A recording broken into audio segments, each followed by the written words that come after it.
नमस्कार विद्यार्थी मित्रांनो, यापूर्वीच्या व्हिडिओमध्ये आपण संधी आणि संधीचे जे प्रकार आहेत याचा आढावा घेतला होता। आज आपण या संधीचा जो पहिला प्रकार आहे जो स्वर संधी, तर त्या स्वर संधींचा या ठिकाणी आपण आढावा घेणार आहोत। बघा मित्रांनो, मागच्या व्हिडिओमध्ये आपण बघितलं होतं की स्वर संधी म्हणजे काय, तर दोन पद जोडत असताना किंवा संधी होत असताना पहिल्या पदाचा शेवटचा वर्ण जर स्वर असेल आणि दुसऱ्या पदाचा पहिला वर्ण जर स्वर असेल, म्हणजे दोन्ही स्वर आहेत, तर त्या दोघांना जोडून संधी होते, याला आपण स्वर संधी असं म्हटलं होतं। आता आपल्याला या स्वर संधीचे उपप्रकार किंवा नियम या ठिकाणी या व्हिडिओमध्ये बघायचे आहेत। आता ही स्वर संधी कशा पद्धतीने होते, त्याचे काही नियम आहेत का, तर त्या नियमांचा आढावा आपल्याला आता घ्यायचा आहे। बघा, एक गोष्ट तुम्हाला कळाली की स्वर संधी म्हणजे काय, तर जोडत असताना पहिल्या पदाचा शेवटचा वर्ण स्वर असतो, दुसऱ्या पदाचा पहिला वर्ण सुद्धा स्वर असतो आणि या दोघांना जोडलं जातं आणि त्याच्यातून या ठिकाणी नवीन शब्द, दोन पदांपासून एक नवीन शब्द तयार होतो, ज्या संधीला आपण स्वर संधी म्हणतो। आता ही स्वर संधी 5 प्रकारे होते, त्याचे 5 नियम आहेत किंवा त्याचे 5 प्रकार आहेत स्वर संधीचे। एक आहे दीर्घ स्वर संधी। दीर्घ स्वर संधी नंबर 2 चा प्रकार आहे तो म्हणजे गुणादेश किंवा गुण स्वर संधी। गुण स्वर संधी म्हणतात किंवा त्याला गुणादेश असं सुद्धा म्हटलं जातं। तिसरी आहे वृद्धी संधी किंवा वृद्ध्यादेश संधी। चौथा प्रकार आहे यन संधी किंवा यनादेश संधी आणि 5वा जो नियम आहे किंवा प्रकार आहे ती म्हणजे आयादी संधी। म्हणजे दीर्घ स्वर संधी, गुण स्वर संधी, वृद्धी स्वर संधी, यन स्वर संधी आणि आयादी स्वर संधी असे 5 प्रकारे या ठिकाणी स्वर संधी होत असते। म्हणजे स्वर संधीचे हे 5 प्रकार आहेत आणि या 5 प्रकारांचे 5 नियम आहेत आणि त्या नियमानुसार या ठिकाणी मराठीमध्ये किंवा संस्कृतमध्ये या ठिकाणी संधी होत असते आणि ती स्वर संधी होत असते। तर त्या नियमांचा आढावा आपल्याला या व्हिडिओमध्ये घ्यायचा आहे, कारण हे जे नियम आहेत तर ते अतिशय महत्त्वाचे। कारण जर आपल्याला हा नियम माहीत नसेल, स्वर संधी कशा पद्धतीने होते, कुठल्या नियमांनी होते, किंवा ह्या जर दीर्घ संधीमध्ये स्वर संधी कशी होते हे जर आपल्याला माहीत नसेल तर या ठिकाणी आपल्याला संधी करता येणार नाही किंवा संधी शोधता येणार नाही। कारण परीक्षेमध्ये आपल्याला 2 प्रकारचे प्रश्न येतात की दीर्घ स्वर संधीची व्याख्या येईल की ही संधी कोणती ओळखा, किंवा एखादा शब्द येऊ शकतो की त्याचा विग्रह सांगा कसा होतो किंवा त्याचा फोड कसं होतं किंवा 2 पदापासून तो कसा बनलेला आहे हे सांगा, असाही प्रश्न विचारला जाऊ शकतो, किंवा 2 पद दिले जाऊ शकतात आणि त्याच्यापासून जो संधी झालेला शब्द कोणता आहे तर तो ओळखा, अशा पद्धतीनं स्पर्धा परीक्षेला प्रश्न विचारले जातात। किंवा व्याकरणाच्या पेपरमध्ये ऑब्जेक्टिव्ह पेपर जर होणार असतील तर त्याच्यामध्ये प्रश्न विचारले जातात। म्हणून आम्हाला संधीचे नियम माहीत असणं खूप गरजेचं आहे। तर त्या आधारे आपण आता या नियमांच्या आधारे संधी कशी होते आणि स्वर संधी कशा कशा पद्धतीने होतात तर याचा आढावा आपण या ठिकाणी घेणार आहेत। तर पहिल्यांदा आपण वळूया ते म्हणजे दीर्घ स्वर संधी। तिलाच सजातीय स्वर संधी असं सुद्धा म्हटलं जातं। आता ते सजातीय का म्हणतात तर त्याचं कारण आहे की इथं जे संधी होणारे शब्द आहेत ते एकाच जातीचे असतात, वर्ण जे असतात ते एकाच जातीचे असतात। जे वर्ण संधी होतात म्हणजे पहिल्या पदाचा शेवटचा वर्ण जो असतो आणि दुसऱ्या पदाचा पहिला वर्ण जो असतो, हे दोन्ही वर्ण एकाच जातीचे असतात, म्हणजे तिथं सजातीय संधी होते आणि तिला दुसरं नाव हे दीर्घ संधी आहे। तर आपण सुरुवातीला तिची व्याख्या बघूया किंवा नियम बघूया की दीर्घ संधीचा नियम काय।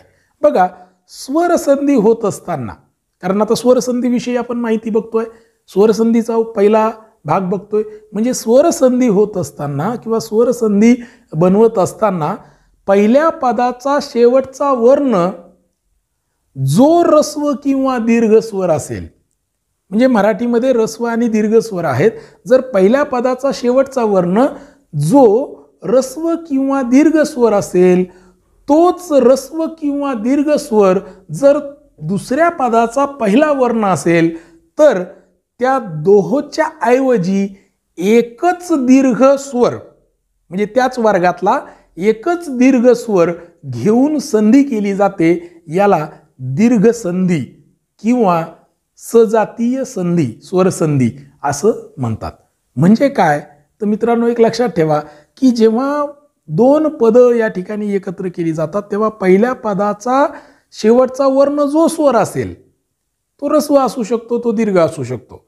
म्हणजे ई असेल समजा, तो ई ऱ्हस्व असो किंवा दीर्घ असो, पण जो ऱ्हस्व किंवा दीर्घ स्वर पहिल्या पदाचा शेवटचा वर्ण आहे तोच स्वर ऱ्हस्व किंवा दीर्घ, म्हणजे ई जर पहिल्या पदाचा शेवटचा वर्ण असेल तर दुसऱ्या पदाचा सुद्धा शेवटचा वर्ण ऱ्हस्व किंवा दीर्घ, ऱ्हस्व चालतो दीर्घ चालतो, इकडेही ऱ्हस्व चालतो दीर्घ चालतो, तोच जर दुसऱ्या पदाचा पहिला वर्ण असेल तर त्या दोहोच्या ऐवजी म्हणजे त्या दोघांनाही डिलीट केलं जातं, कट केलं जातं, काढून टाकलं जातं आणि त्याच्याऐवजी तोच म्हणजे ज्या वर्गात जातीचा आहे तो म्हणजे ई आहे तर एकच दीर्घ ई घेऊन म्हणजे एकच दीर्घ स्वर घेऊन या ठिकाणी संधी होते, त्याला दीर्घ संधी असं म्हटलं जातं.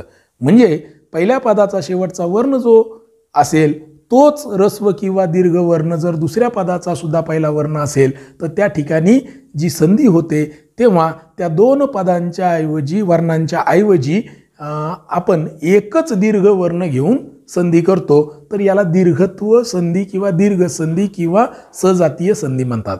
आता एक लक्षात ठेवा, मराठीमध्ये ऱ्हस्व आणि दीर्घ वर्ण कोणते आहेत तर मराठीमध्ये 3 जोड्या आहेत, संस्कृतमध्ये 4 आहेत, पण मराठीमध्ये 3 जोड्या आहेत की ज्या ऱ्हस्व किंवा दीर्घ आहेत. एक आहे अ आणि आ ची जोडी, म्हणजे अ आणि त्याचं दीर्घ रूप आ आहे, अ आणि आ, कारण अ मध्ये अ मिसळले की आ तयार होतो, म्हणून या ठिकाणी अ आणि आ ही एक जोडी आहे.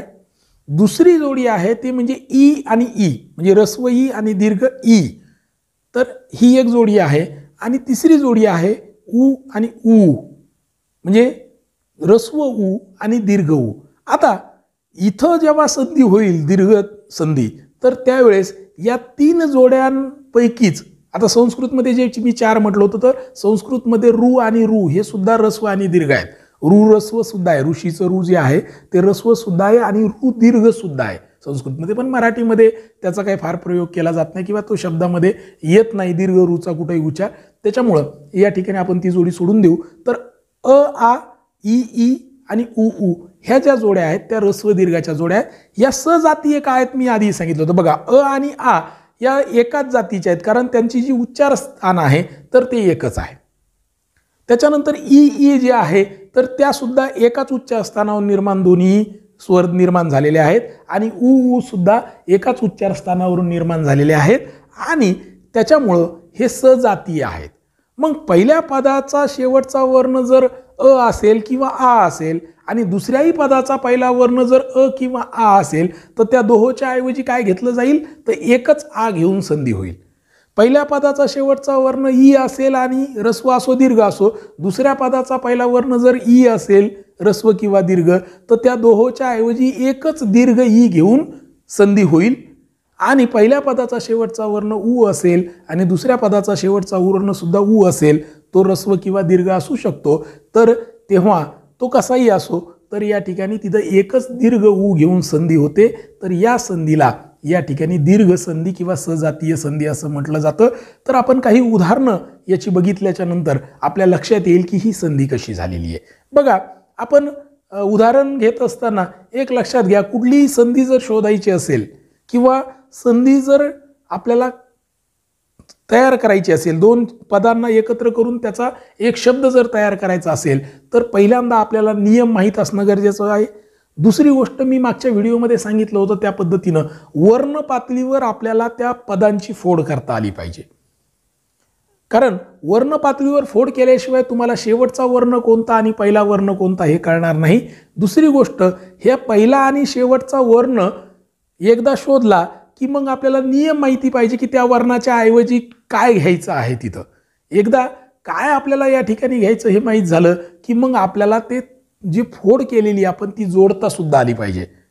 जोडायचं कसं हे सुद्धा कळालं पाहिजे की समजा स मध्ये उ मिसळला तर त्याचा सु होईल, ड मध्ये आ मिसळला तर त्याचा डा होईल.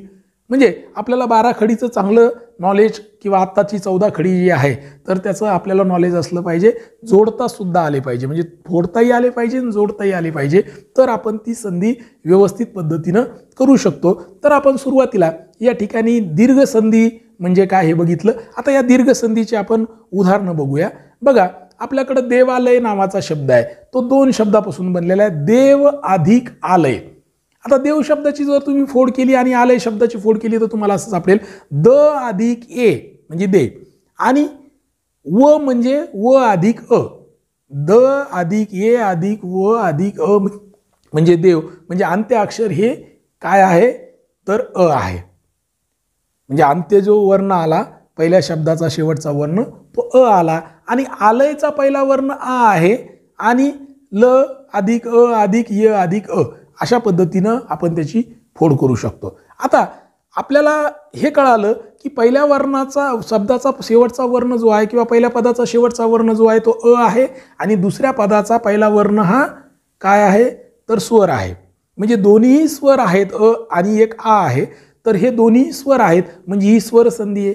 आता स्वर संधीमध्ये ही कुठली संधी आहे तर जेव्हा अ आणि आ हे एकाच जातीचे आहेत, अ आणि आ हे सजाती आहेत आणि ते एकमेकासमोर येतात, म्हणजे या ठिकाणी कुठली संधी होईल दीर्घत्व संधी होईल. आता दीर्घत्व संधीचा नियम असं सांगतो, पहिल्या पदाचा शेवटचा वर्ण जो काही ऱ्हस्व आणि दीर्घस्वर असेल तोच ऱ्हस्व किंवा दीर्घस्वर जर दुसऱ्या पदाचा पहिला वर्ण असेल तर तिथं एकच दीर्घस्वर घेऊन संधी होते. म्हणजे इथला अ आपण कट करणार, आ कट करणार आणि त्याच्याऐवजी एकच आ घेणार, कारण दीर्घस्वर कोणता आहे आ आहे. म्हणजे अ आलं तरी तसंच करणार, अ आलं तरी तसंच करणार, आ दोन्ही ठिकाणी आले तरी तसंच करणार, एकच आ घेऊन आपण संधी करणार. आता काय राहिलं, आपण आता हे 2 कट केल्याच्या नंतर जर आ त्या ठिकाणी घेतला तर द अधिक ये आता जोडायचंय दे. आता व अधिक आ आला म्हणजे वा, आणि ल अधिक ल आणि य अधिक लय, देवालय.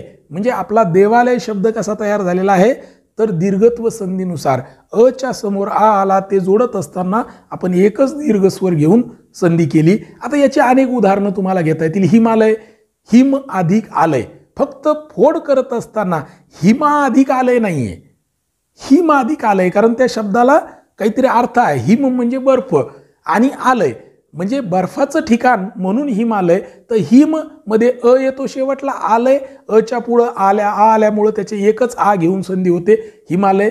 तसं विद्यालय आहे. आता विद्यालयामध्ये मात्र विद्य नाहीये, विद्या पूर्ण आहे आणि आलय आहे. म्हणजे पहिल्या शब्दाचा शेवटचा वर्ण आ आलेला आहे, दुसऱ्या शब्दाचा पहिला वर्ण सुद्धा आ आलेला आहे. मग 2 आ आले म्हणजे सजाती आहेत. मी तुम्हाला आधी सांगितलं होतं की पहिल्या पदाचा शेवटचा वर्ण ऱ्हस्व येऊ शकतो किंवा दीर्घ येऊ शकतो, दुसऱ्या पदाचा पहिला वर्ण सुद्धा ऱ्हस्व येऊ शकतो किंवा दीर्घ येऊ शकतो. आता काय झालेलं आहे, इथं आ आलेला आहे, दुसऱ्याही शब्दामध्ये आ आलेला आहे, म्हणजे आ जरी दोन्ही आले तरी दोन्ही आ काढून टाकायचे आणि त्याच्याऐवजी एकच दीर्घ म्हणजे आज घ्यायचा आणि संधी करायची, तर विद्यालय असा शब्द त्याच्यातून तयार होईल. मग तुमचं मेघालय असेल, विद्यालय असेल, पाकालय असेल म्हणजे पाक अधिक आलय, स्वयंपाक करण्याचं जे ठिकाण आहे. तर असे जे शब्द आहेत, जे आलय लागलेले शब्द आहेत, तर हे कशाची उदाहरणं आहेत तर ते दीर्घत्व संधीचे उदाहरणं आहेत. आणखीन आपण बघूया. बघा, मगाजी मी म्हटलं होतं की सूर्यास्त हा शब्द आहे. सूर्य अ न शेवट होतो, अस्त अ न सुरुवात होते. म्हणजे पहिल्या पदाचा शेवटचा वर्ण सूर्यमध्ये अ आहे आणि पहिल्या पदाचा आपल्या दुसऱ्या पदाचा पहिला वर्ण सुद्धा अ आहे. आता 2 अ आहेत म्हणजे काय होणार, दीर्घत्व संधीनुसार दोन्हीच्या ऐवजी एकच दीर्घस्वर म्हणजे आ घेऊन या ठिकाणी संधी होणार आणि त्याचा जो शब्द तयार होणार तो म्हणजे सूर्यास्त शब्द होणार. त्याच्यानंतर बघा, महिलाश्रम, महिला अधिक आश्रम. तर त्याच्यामध्ये आ म्हणजे पहिल्या पदाचा शेवटचा वर्ण आ आलेला आहे, आश्रमचा पहिला वर्ण आ आलेला आहे. जेव्हा हे दोन्ही आपण डिलीट करू, कमी करू आणि त्याच्याऐवजी एकच दीर्घस्वर घेऊ तर त्याचा शब्द महिलाश्रम असा तयार होईल. तसाच वृद्धाश्रम होईल, तसाच बालाश्रम होईल. आता पण बालाश्रम होत असताना बाला अधिक आश्रम नाहीये, म्हणजे बाला म्हणजे मुलगी या अर्थानं नाहीये, बाल अधिक आश्रम होईल. वृद्धाश्रमामध्ये वृद्धा अधिक आश्रम होणार नाही, तर वृद्ध अधिक आश्रम. म्हणजे फोड करत असताना आपण लक्षात ठेवलं पाहिजे की मूळ शब्द काय आहे. मूळ शब्दाकडे आपल्याला जाता आलं पाहिजे आणि त्या अँगलनं या ठिकाणी आपण काय करायचं आहे, वृद्धाश्रम असेल, बालाश्रम असेल किंवा जसे मी हिमालय सांगितलं, पाकालय सांगितलं, तर असे शब्द जे आहेत तर ते कशाचे लक्षण आहेत, ते दीर्घ संधीनुसार या ठिकाणी झालेले आहेत. किंवा आपल्याकडं अक्ष नावाचा एक शब्द आहे बघा. उदाहरणार्थ बघा, कमलाक्ष असा शब्द आहे. आता कमल अधिक अक्ष, आता हा अक्ष नाहीये मुळामध्ये, हा डोळा या अर्थानं अक्षी आहे, पण जेव्हा संधी होते तेव्हा ते अक्ष होतो, म्हणजे क्षी जी आहे ही कमी होते संधीमध्ये, म्हणून कमल अधिक अक्ष. तर कमलचं अक्षचं दोन च्या ऐवजी एक आला म्हणून कमलाक्ष आहे. किंवा आपल्याकडे एक पुराणामध्ये पात्र आहे बघा, विरूपाक्ष. विरूप अधिक अक्ष म्हणजे अक्षी, म्हणजे ज्याचा डोळा विरूप आहे तर तो विरूपाक्ष आहे. किंवा रुद्राक्ष नावाचा शब्द आहे, रुद्राक्ष, जे की शंकराला, भगवान शंकराचं नाव या ठिकाणी आपण रुद्राक्ष ठेवतो. तर अशा पद्धतीनं रुद्राक्ष असेल, विरूपाक्ष असेल, कमलाक्ष असेल, नीलाक्ष असेल. आता नीलाक्षमध्ये नीला अधिक अक्षी येणार नाही, तर नील अधिक अक्षी, निळा, नील म्हणजे निळा, निळा डोळा असलेला नीलाक्ष. आणि हे पुल्लिंगी आहेत सगळे, म्हणजे विरूपाक्ष पुल्लिंगी आहे, रुद्राक्ष पुल्लिंगी आहे, कमलाक्ष पुल्लिंगी आहे. म्हणजे अक्षीचा अक्ष का होतं, कारण हे सगळे पुल्लिंगी आहेत.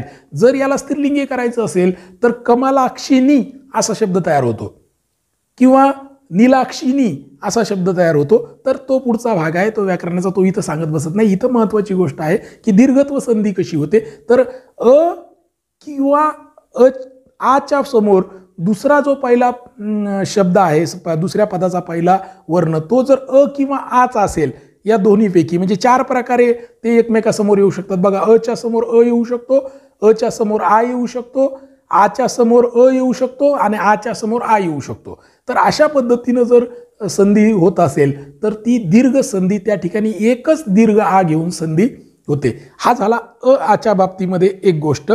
आता आपण थोडंसं पलीकडे आणखीन दुसरा भाग बघूया की दुसरी जी जोडी आहे ई, तर ईच्या समोर ई जेव्हा येतो तो ई असाच येईल.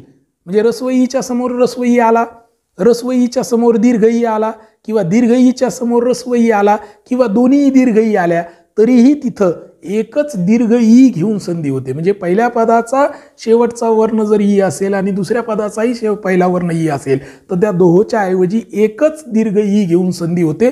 तर त्याला या ठिकाणी काय म्हणतात आपण, दीर्घत्व संधी किंवा दीर्घ संधी किंवा सजातीय संधी असं म्हणतो. आता याची उदाहरणं आपण काही बघूया. बघा काही उदाहरणं आहेत बघा. गिरी अधिक ईश.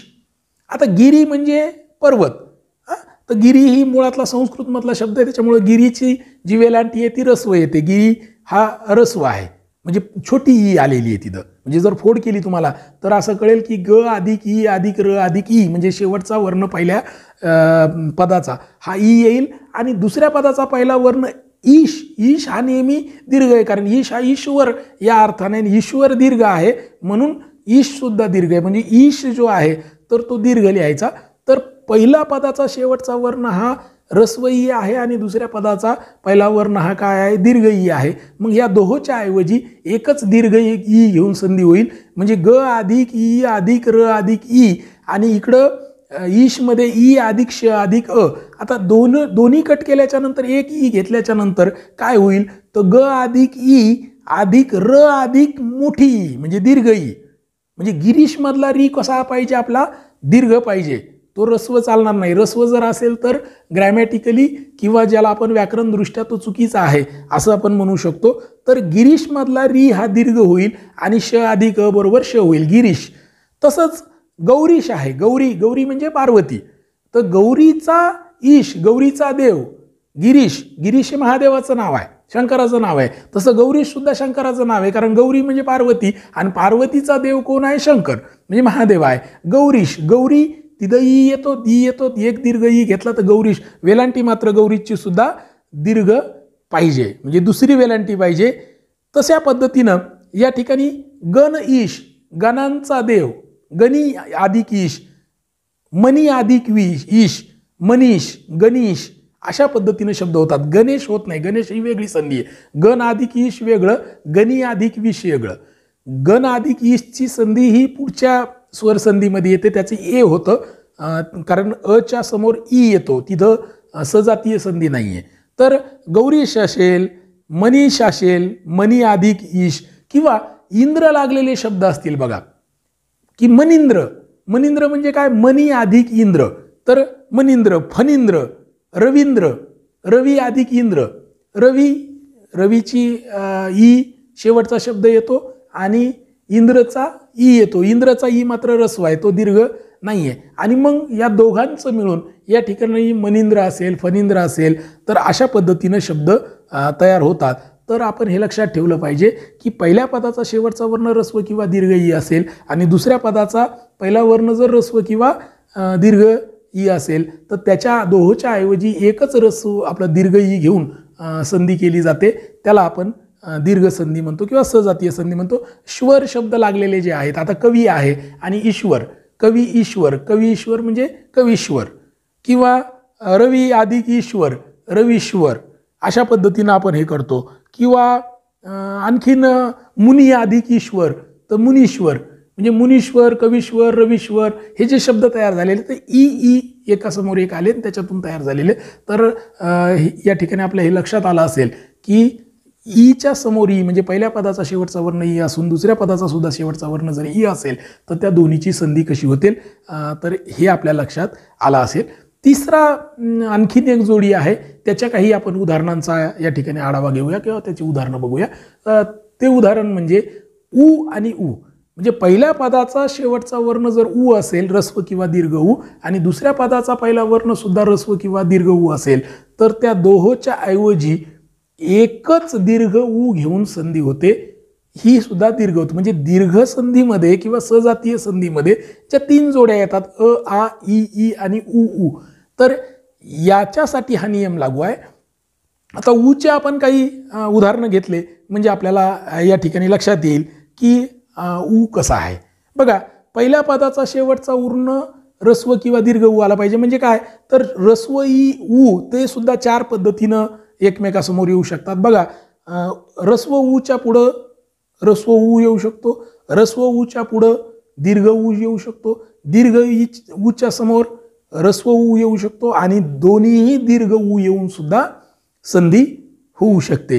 तर आपल्याकडं अतिशय सगळ्यांना माहीत असलेलं उदाहरण आहे बघा, गुरु अधिक उपदेश. आता गुरु मधला ऊ जो आहे तो रस्व आहे आणि उपदेश मधला ऊ सुद्धा रस्व आहे. गुरुची फोड जर केली तर ग अधिक ऊ अधिक र अधिक ऊ, गुरु म्हणजे ऊ शेवटला आहे रस्वई, आणि उपदेशमध्ये ऊ अधिक प अधिक अ अधिक द अधिक ए अधिक श अधिक अ अशी त्याची फोड होते. आता पहिल्या पदाचा शेवटचा वर्ण रस्व ऊ आलेला आहे, दुसऱ्या पदाचा पहिला वर्ण सुद्धा रस्व ऊ आलेला आहे. म्हणजे या दोहोला आपण काढून टाकायचं आणि त्याच्याऐवजी एकच दीर्घ ऊ घेऊन या ठिकाणी काय होईल, संधी होईल. आता जोडत असताना बघा, तर ग अधिक ऊ गु, र अधिक दीर्घ ऊ म्हणजे दीर्घ रू, गुरु अधिक प अधिक अ प द अधिक ये दे श, गुरुपदेश, अशा पद्धतीनं या ठिकाणी संधी होईल. म्हणजे गुरुपदेश ही कशी संधी झालेली आहे, तर या ठिकाणी दोन्हीही रस्व ऊ आले होते. पहिल्या पदाचा शेवटचा वर्णही रस्व ऊ होता, दुसऱ्याचाही, त्याच्याऐवजी आपण एकच दीर्घ या ठिकाणी स्वर घेतलेला आहे ऊ नावाचा आणि त्याच्यातून ती संधी झालेली. आणखीन एक उदाहरण घेऊया बघा, भानू उदय. भानू म्हणजे सूर्य. सूर्य उदयला या ठिकाणी काय शब्द आहे, भानू. भा भ अधिक आ अधिक न अधिक ऊ, भानू. ऊ न शेवट झालेला आहे आणि उदय ऊ न सुरुवात झालेली आहे, द अधिक य अधिक अ हे नंतरचे वर्ण आहे. तर भानू उदयमध्ये भानू उदयमधले दोन ऊ काढून एकच दीर्घ घेतला तर भानुदय, भा न ला उकार दुसरा, नु द य द्य, भानुदय असा शब्द या ठिकाणी तयार होईल. किंवा आपल्याकडे बघा, लघुत्तरी प्रश्न येतात, दीर्घोत्तरी प्रश्न येतात. दीर्घोत्तरी सोडून द्या, पण लघुत्तरीमध्ये या ठिकाणी दीर्घ संधी आहे. बघा, लघु, लघु म्हणजे ल अधिक अ अधिक घ अधिक उ, लघु, अधिक उत्तरी, उत्तर. तर उत्तरचं ऊ म्हणजे पहिलं लघुमधलं ऊ आणि लघुमध्ये रस्व ऊ आहे, दुसऱ्या उत्तरमध्ये रस्व ऊ आहे. लघु आणि उत्तरमधलं ऊ काढून टाकलं, त्याच्याऐवजी एकच दीर्घ ऊ घेतला तर लघुत्तर असा शब्द तयार होतो. मग घुचं जे उकार आहे तो मात्र दीर्घ असायला पाहिजे. लघुत्तर, लघुत्तरी असे शब्द या ठिकाणी आपल्याकडे तयार होतात. किंवा भूउद्धार, भू अधिक म्हणजे भू म्हणजे जमीन, जमिनीचा उद्धार जेव्हा करायचा असतो तेव्हा भूचं भ अधिक उ आणि उद्धारचं उ, तर हे दोहोच्या ऐवजी जर एकच शब्द तयार केला तर भूद्धार असा शब्द होईल. भचा उकार मात्र इथं दीर्घ असला पाहिजे. तर अशा पद्धतीनं भूद्धार असेल किंवा गुरुपदेश असेल किंवा लघुत्तर असेल, लघुत्तरी असतील, अशा पद्धतीचे जे शब्द तयार झालेले आहेत तर ते दीर्घ संधीनं झालेले आहेत. म्हणजे उच्या ऐवजी एकच दीर्घ उ घेऊन या ठिकाणी ती संधी झालेली आहे. तर पहिला हा जो प्रकार आहे स्वरसंधी जी पहिल्या पद्धतीनं होते तिचं नाव आहे दीर्घ संधी. तिलाच सजातीय संधी म्हणतात, तिलाच काही जण दीर्घत्व संधी असं सुद्धा म्हणतात. त्याचा नियम असा आहे की एकच ऱ्हस्व किंवा दीर्घ स्वर जर पहिल्या पदाच्या अंतिम वर्ण म्हणून येत असेल आणि तोच ऱ्हस्व किंवा दीर्घ स्वर दुसऱ्या पदाचा पहिला वर्ण म्हणून येत असेल तर त्या दोहोच्या ऐवजी काय होतं तर एकच दीर्घ स्वर घेऊन संधी होते. म्हणजे ई आले असेल तर एकच ई घ्यायचा, उ आला असेल तर एकच उ दीर्घ उ घ्यायचा आणि आले असेल तर एकच आ दीर्घ स्वर असल्यामुळं आ घ्यायचा. असं करून जेव्हा संधी होते तेव्हा त्याला दीर्घ संधी असं म्हणतात. अशी अनेक उदाहरणं, हजारो उदाहरणं तुम्हाला तयार करता येतील तुम्ही जर त्याची प्रॅक्टिस केली, काही शब्द तयार केले. आता जसं मी तुम्हाला देवालय, हिमालय सांगितले, असे लय शब्द असलेले जर तुम्ही अनेक शब्द शोधून काढले तर तुम्हाला असं कळेल की भरपूर शब्दामध्ये ही संधी झालेली आहे. किंवा ईश्वर शब्द लावून जी संधी झालेली आहे तर अनेक तुम्हाला ईश्वर शब्द लावून असे नवीन नवीन शब्द शोधून काढता येतील की ज्याच्यातून दीर्घ संधी झालेली आहे. तर याचा जर तुम्ही व्यवस्थित आढावा घेतला, हे व्यवस्थित समजून घेतलं तर तुम्हाला संधी जी आहे त्यातली त्यात दीर्घत्व संधी आहे किंवा दीर्घ संधी आहे याच्यामध्ये कुठली अडचण येणार नाही असं या ठिकाणी मला वाटतं. तर हा स्वरसंधीचा एक भाग झाला. म्हणजे स्वरसंधी जी एक प्रकारे होते तर ती म्हणजे दीर्घ संधी, किंवा सजातीय संधी. आणि त्याचे हे 3 भाग होते किंवा 3 नियम होते की आ याचा नियम, ई आलं तर काय आणि उ आलं तर काय. म्हणजे नियम एकच आहे की त्या ठिकाणी दीर्घ स्वर घेतला जातो त्याच जातीतला. आणि 3 प्रकारे 3 वर्णाच्या बाबतीमध्ये या ठिकाणी ती संधी होते म्हणून आपण त्या 3 वर्णाचा आढावा घेतला. संस्कृतमध्ये रूची सुद्धा संधी झालेली आहे पण ते आपल्याकडं नाही आहे. संस्कृतमध्ये पितृऋण, भातृऋण, मातृऋण, तर त्याच्यातून रू म्हणजे पितृ रू येतो शेवटला आणि ऋणमध्ये रू येतं. मग रू होऊन एक दीर्घ रू होऊन संधी होते पितृण, अशा पद्धतीचा तो शब्द होतो. मातृण, भातृण असे संस्कृतमध्ये होतात. मराठीमध्ये मात्र या ठिकाणी आच्या बाबतीत, ईच्या बाबतीत आणि उच्या बाबतीमध्ये संधी होते. तर या ठिकाणी आपण, मला वाटतं हे सगळं समजलं असेल. तर इथं आपण थांबूया. पुढच्या व्हिडिओमध्ये पुढचा जो संधीचा, स्वर संधीचा प्रकार आहे तो घेऊन पुन्हा भेटूया. तोपर्यंत नमस्कार.